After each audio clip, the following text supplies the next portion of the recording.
Hello guys. तो एक और प्रॉब्लम आपके सामने लाया हूँ मैं। यहाँ पे एक अच्छा प्रॉब्लम है। यहाँ पे देखिए स्प्रिंग और ब्लॉक सिस्टम है और सिंपल हार्मोनिक मोशन भी इन्वॉल्व है यहाँ पे। तो यहाँ पे देखिए, आप क्वेश्चन पढ़ लीजिए, आपके सामने है। अच्छे से क्वेश्चन पढ़िए और उसके बाद सॉल्यूशन करेंगे। तो क्वेश्चन में कह रहा है कि two bodies of masses m and 2m are connected by a massless spring और spring constant 3k. An arrangement is placed over smooth horizontal surface when spring was at its natural length. हाँ, तो when spring was in its natural length, masses m and 2m are given velocities 4 meter per second and 1 meter per second. तो 4 metre पर second की velocity दे दी गई और 1 metre पर second की velocity दे दी गई जब स्प्रिंग जो है नेचुरल लेंथ में था। ठीक है, मतलब कोई खिंचाव नहीं था स्प्रिंग में, ना ही कोई दबाव।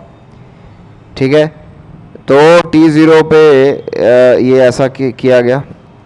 तो बोल रहा है कि if t1 and t2 are same instants, are time instants, basically time instants when m and 2m will have minimum speed. तो बोला कि T1 और T2 ऐसा टाइम है जब जो M स्फीयर है और 2M स्फीयर है उसका मिनिमम स्पीड होगा। तो T1 T2 क्या होगा। उसके बाद जो है मिनिमम स्पीड की वैल्यू भी पूछ दी है। तो ये सारा सवाल आपको करना है। ये एक अच्छा सवाल है, सेंटर ऑफ मास पे बेस्ड सवाल है और काफ़ी बच्चे इसमें फंसते हैं, तो इसको डेलिबरेटली लिया गया है। तो काफ़ी कुछ सीखने को मिलेगा। तो अभी हम फिर जो है सॉल्यूशन के लिए प्रोसीड करते हैं। ठीक है, तो क्वेश्चन आपको दिख रहा होगा, साथ साथ यहाँ सॉल्व भी करते हैं। तो देखिए, सबसे पहला काम जो मैं करने वाला हूँ मैं सेंटर ऑफ मास, जो सिस्टम का सेंटर ऑफ मास है। अब सिस्टम क्या है यहाँ पे, तो सिस्टम स्प्रिंग, मास m का स्फीयर और मास 2m का स्फीयर, ये सबको मिला के एक सिस्टम बना लिया गया है। ये सबको मिला के क्या बना लिया गया है, एक सिस्टम बना लिया गया है। ठीक है, तो सिस्टम का जो सेंटर ऑफ मास है उसकी वेलोसिटी फाइंड आउट करनी है। उसकी क्या फाइंड आउट करनी है, वेलोसिटी। तो आपको पता है सेंटर ऑफ मास की वेलोसिटी क्या होती है, m1 v1 plus m2 v2 by m1 plus m2। ठीक है, तो मैं अज्यूम कर रहा हूँ आपके फंडे क्लियर हैं इन सब चीज़ों में। आप कमेंट करके बता सकते हो कि लाइक मुझे ये नहीं आता है एंड ऑल दैट, तो मैं वीडियो बना दूंगा उस पर। लेकिन मेरा बेसिक एम उन बच्चों के लिए है जो जिनकी तैयारी सही चल रही है एंड लाइक उन्हें अच्छा सवाल करना है। ठीक है, तो देखिए यहाँ पे m1 v1 plus m2 v2 by m1 plus m2 formula होता है सेंटर मास का। ज़्यादा भी कठिन नहीं है, आपको तो आता ही है ना, सिंपल सा फार्मूला। डिस्क्रीट अगर बॉडीज़ हैं एक सिस्टम में तो ये फार्मूला लगता है m1 v1 plus m2 v2 by m1 plus m2। तो यहाँ से आप जो सेंटर मास की वेलोसिटी निकाल लीजिए। तो m मास जो है वो 4 से चल रहा है तो 4m हो जाएगा 1, और 2m मास 1 से चल रहा है तो 2 हो जाएगा। तो ऊपर कितना आ जाएगा, 6m बाई कितना हो जाएगा, 3m। तो 2 मीटर पर सेकेंड आ गया सेंटर मास का वेलोसिटी। एंड वो किधर आया, टुवर्ड्स राइट, क्योंकि हमने आगे के डायरेक्शन को पॉजिटिव मान लिया था। आगे के डायरेक्शन को क्या मान लिया था, पॉजिटिव। वहाँ से कांस्टेंट आ गया। अब हम क्या करेंगे बच्चों, अब जो है हम सेंटर मास के फ्रेम में चले जाएंगे। तो सेंटर मास के फ्रेम में चले जाएंगे। तो सेंटर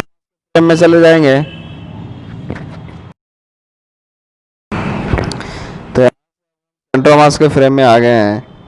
तो सेंटर मास के फ्रेम में बताइए जो है 2m मास कितनी स्पीड से चलेगा, तो वो 1 मीटर पर सेकंड की स्पीड से चलेगा। बेसिकली सेंटर ऑफ मास का जो वेलोसिटी आया ना उसको तुम ऑपोजिट करके घटा दोगे। तो ग्राउंड फ्रेम से 1 मीटर पर सेकंड चल रहा है और सेंटर मास के फ्रेम से 2 मीटर पर सेकंड किधर हो जाएगा, पीछे की तरफ। तो -2 पीछे के डायरेक्शन को, लेफ्टवर्ड डायरेक्शन को माइनस ले लिए हो तो -2 + 1 कितना आंसर आ जाएगा, -1। मतलब कि 2m मास जो है 1 मीटर पर सेकंड से लेफ्ट साइड चलेगा। उस तरीके से जो है m मास जो है वो किधर जाएगा, 2 मीटर पर सेकंड से राइटवर्ड जाएगा। ठीक है, तो एक तो शॉर्टकट होता है इसका, आप लोग पढ़े होंगे formula 2π√m/k μ/k। 2π√μ/k reduced मास का कॉन्सेप्ट पढ़े होगे। ठीक है, तो डायरेक्ट फार्मूला लगा दो, म्यू की वैल्यू होती है m1 into M two by M one plus M two, m1 into M two by M one plus M two. ठीक है, तो यहाँ से जो है आप म्यू निकाल लीजिए, 2m/3 आ गया, k 3k है तो 2m/3 के, तो यहाँ पे टाइम पीरियड आ गया आपका। मतलब दोनों मासेस का सेंटर ऑफ मास के फ्रेम में, सेंटर ऑफ मास के फ्रेम में जो टाइम पीरियड होगा वो कितना होगा, 2m/9k, 2m/9k। ठीक है, तो टाइम पीरियड यहाँ से भी आ गया। अब देखिए टाइम पीरियड निकालने का ये फार्मूला आया कैसे, ये बेसिकली मैं बता देता हूँ, क्योंकि हमारे लेक्चर सीरीज़ में हम सब कुछ डिटेल में डिस्कस कर रहे हैं, एवरी पॉइंट, ऐसा कुछ छूटना नहीं चाहिए। तो फार्मूला है, कभी लगे कभी ना लगे, कॉन्सेप्ट आना चाहिए, हमेशा आपके साथ रहेगा। ठीक है, तो यहाँ पे देख लो, यहाँ पे ये टाइम पीरियड हम एक और तरीके से निकाल सकते हैं। हम सेंटर ऑफ मास के फ्रेम में चले गए हैं और आपको पता है कि जिस फ्रेम में आप रहते हो, जिस फ्रेम में आप बैठते हो, जो आपका पॉइंट ऑफ व्यू होता है वो हमेशा आपको रेस्ट में दिखता है। इसका एक सिंपल सा एग्जांपल है, एक चलती हुई गाड़ी जिसमें आप बैठे हुए हो, आपको वो सिस्टम क्या दिखता है, अंदर से रेस्ट में दिखता है और बाहर सारी चीज़ें चलती हुई दिखती हैं। ठीक है ना, तो आपका COM क्या हो जाएगा, फिक्स्ड हो जाएगा। COM क्या हो जाएगा, फिक्स्ड हो जाएगा। अब सेंटर ऑफ मास का लोकेशन निकाल लेते हैं फ्रॉम m स्फीयर है उससे सेंटर ऑफ मास का लोकेशन निकाल लेते हैं। तो ये मैं अज्यूम कर रहा हूँ कि आपको आता होगा, आपने फार्मूला पढ़ा होगा, ml by m1 plus m2, है ना। सेंटर ऑफ मास का जो लोकेशन निकालते हैं वो कैसे निकालते हैं, m1l by m1 plus m2। ठीक है, तो 2m डालेंगे तो 2m हो जाएगा, 2m into L by m1 plus m2, 3m हो जाएगा। तो 12/3 है, समझे, 12/3 है। मतलब कि जो m से दूरी है, जो m से दूरी है सेंटर ऑफ मास की, वो कितनी है, 12/3 है। जो m से दूरी है वो कितनी है, 12/3 है। जो m से दूरी है वो 12/3 है। तो बाकी बची दूरी कितनी हो गई, l/3 हो गई, है ना। सेंटर ऑफ मास का कोऑर्डिनेट निकालना है, आता ही होगा तुम्हें। एक m को ओरिजिन मान लिया, फिर m1 x1 plus m2 x2 by m1 plus m2 लगा दिया, है कि नहीं। जो discrete items, collection of discrete items के सेंटर ऑफ मास का पोजीशन का जो फार्मूला होता है m1 x1 plus m2 x2 by m1 plus m2, वो लगा के हमने 12/3 निकाल लिया। तो l/3 दूरी होगी 2m मास से और 12/3 होगी m मास से। ठीक है, तो चलो यहाँ तक क्लियर है। आगे चलते हैं, spring constant corresponding to 12/3 part is. तो एक और फार्मूला पढ़े होगे कि जो 12/3 लेंथ का स्प्रिंग है उससे करस्पॉन्डिंग स्प्रिंग कांस्टेंट कितना होगा। तो ये सारी चीज़ें आपको हैंडी हैं, आनी चाहिए आपको। टूल नहीं आता है तो कहीं ना कहीं आपको प्रॉब्लम होगा, तो हाथों हाथ सीख लीजिए। देखिए सीखने में ज़्यादा टाइम नहीं लगता है। तो KL/L1, KL/L1, ठीक है, ये फार्मूला होता है। L is the original length of the spring, K is the spring constant, L1 is the like the spring, the length of the cut spring, जो कटा हुआ स्प्रिंग है उसका। ठीक है, तो यहाँ तरीके से spring constant for L/3 part is, तो कितना L, तो टोटल जो स्प्रिंग कांस्टेंट है वो 3K है। लंबाई L0 ले लिया है, उसको L लिख लिया मैंने, और 3 पे सेंटर ऑफ मास है तो उसके करस्पॉन्डिंग कितना हो जाएगा, स्प्रिंग कांस्टेंट 9K हो जाएगा। ठीक है, L/3 डाल देंगे 9K। फार्मूला भी तुम्हारे सामने लिख दे रहा हूँ, कुछ भी जो है कुछ भी लाइक बोल के नहीं निकल रहे हैं, आपके सामने लिखा जा रहा है, तो आप इसको नोट कर लीजिए। उस तरीके से L/3 जो है, L/3 जो पार्ट होगा उसके करस्पॉन्डिंग कितना स्प्रिंग कांस्टेंट होगा, जो L/3 पार्ट होगा उसके करस्पॉन्डिंग कितना स्प्रिंग कांस्टेंट होगा, तो वो भी निकल जाएगा।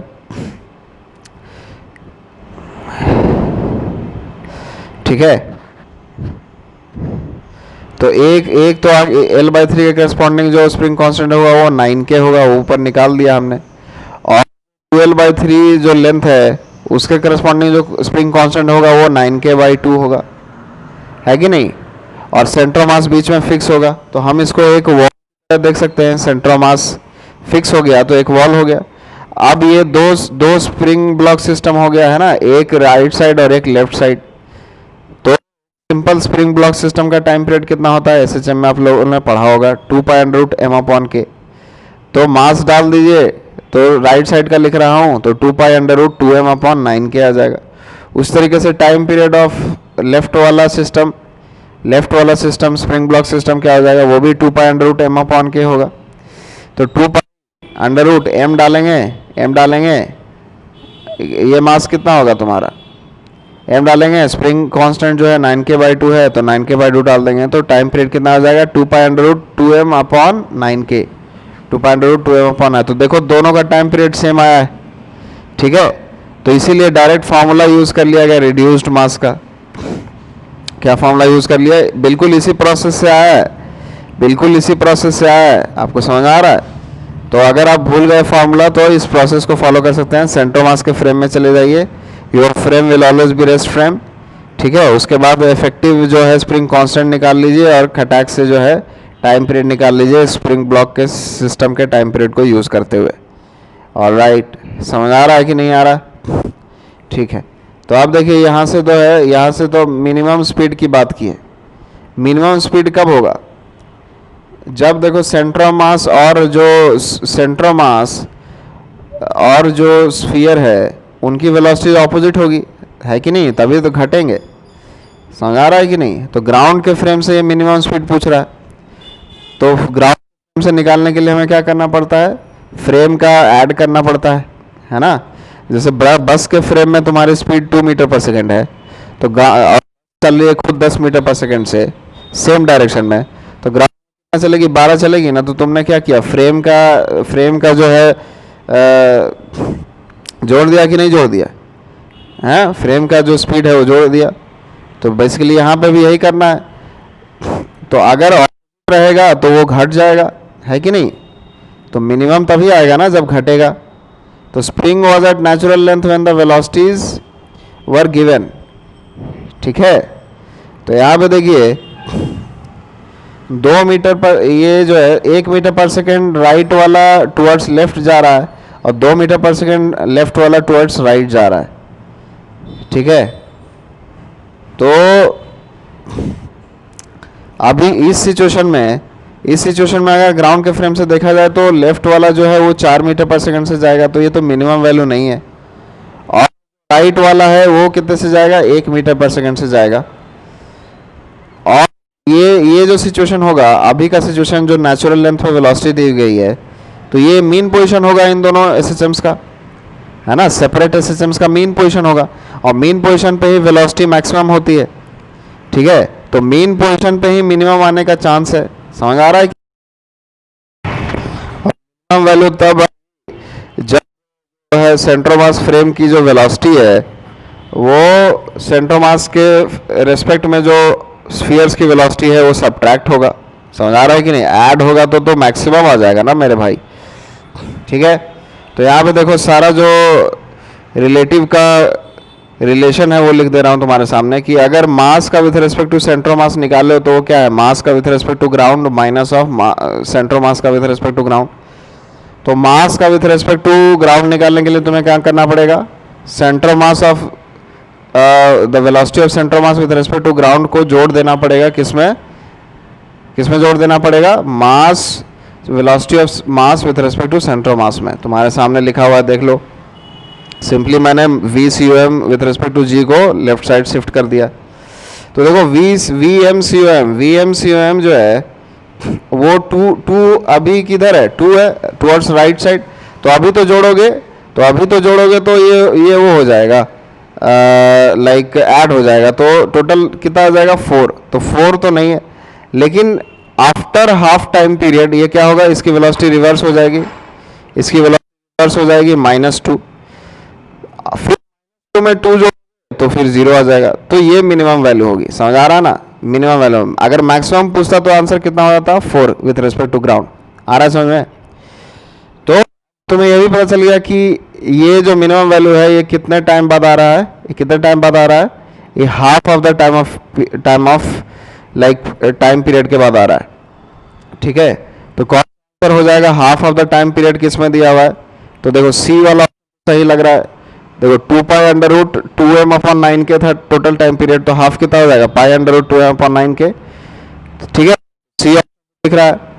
उसके बाद एनालाइज कर लेते हैं। तो देखो मीन पोजीशन पे 1 मीटर पर second with respect to centre of mass left side में जा रहा है, ठीक है, और सेंटर साइड में जा रहा है, तो दोनों घटेंगे ऑब्वियसली।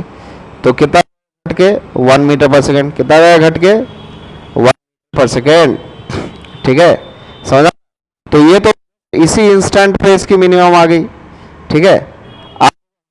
पीरियड के बाद क्या होगा, रिवर्स हो जाएगा, वो राइट जाने लगेगा, तो फिर वो मैक्सिमम हो जाएगी 3 मीटर पर सेकेंड हो जाएगा जब सेंटर मास का जोड़ोगे, तो फिर वो होना है। फिर मिनिमम कब आएगा, after again 1 complete time period, क्योंकि after one cycle the 2m mass will be again in the same position and it will be moving towards left with a velocity of 1 meter per second and again from the ground frame जो velocity आएगी वो क्या हो जाएगी, minimum हो जाएगी, और कितनी हो जाएगी 1 मीटर पर सेकेंड, ठीक है। तो देखो ये सब चीज़ हो कैसे रहा है ये सिखा दे रहा हूँ मैं। V2mg को क्या लिख सकते हो with respect to ground, V2m with respect to COM plus VCOM with respect to ground लिख सकते हो। तो ये मिनिमम जब आएगा तब जो दोनों वेलोसिटीज ऑपोजिट होंगी, तो इस तरीके से 1 मीटर पर सेकेंड तुम्हारा आंसर आ गया, ठीक है। तो कौन सा आंसर हो जाएगा, A, B और C, A, B और C, समझ आ गया कि नहीं आ गया, ठीक है। तो V मिनिमम दोनों ऑब्जेक्ट्स का निकाल लिया, और तुम्हारा कितने टाइम बाद आएगा।